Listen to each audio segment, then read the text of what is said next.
Lah iya iki takok apa misuwi? Yo takok. Lah takok karek ngono karo wong tuwek ngono. Muatamu ku lho, Mbah. Lah iya kok mata-matane nang wong tuwek. Mata-matane piye to? Iki ki aku karep nyang sawah karek kok mata-matane iki leku ngoyo-ngoyo. Wis ning sawah kono Mbah liwat kok dadak. Akan ngomongi, Man. Muatamu akeh. Matamu akeh lho ya. Mripatku iki loro ora akeh. Wah, aku iki ngomong lho, Mbah, muatamu kok akeh men. Lah lho ngono kuwi to. Kowe iki ngono kuwi karo wong tuwek karo wong gerang ki lemu wani ngono kuwi. Misuwi ngono kuwi. Ngono ki ra apik lho, Le. Aku kan nyemantani Mbah sampean liwat mengeng. Tak semantani, Mbah.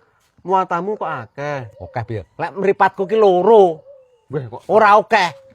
muatamu ku lho, Lho, Mbah. ngono kuwi, ngomong ngono kuwi ndak apik, Le. Karo wong tuwek sing tange-tange basa, mosok ki ngomong arek miso-miso Akan ngono. juga apik to Mbah sampean liwat tak semantani, Mbah, muatamu. Lah iya ngono ki mata-matane ngono kuwi.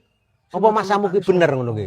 Lah piye lemu muni ngono kuwi mengke? Akan liwat to, Mbah. Lah iya aku ki liwat. Lah iya. Aku karo nyang sawah. Lah iya kok muatamu kok akeh. Lho, oke piye mripatku ki loro, panggah loro mripatku ki. Muatamu ku lho, Mbah. Lah iya to, mripatku ki loro arek mbatek ae. Malah.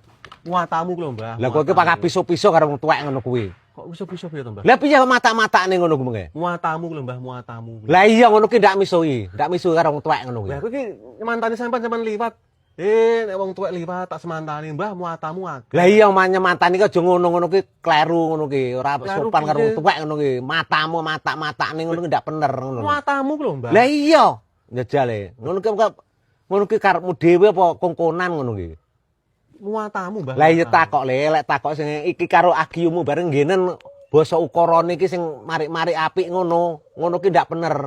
Miso-piso ngono ki. Muatamu ku lho akeh. Iya bener mata-matane ngono ki panggahan kok iki jenenge ngono lho.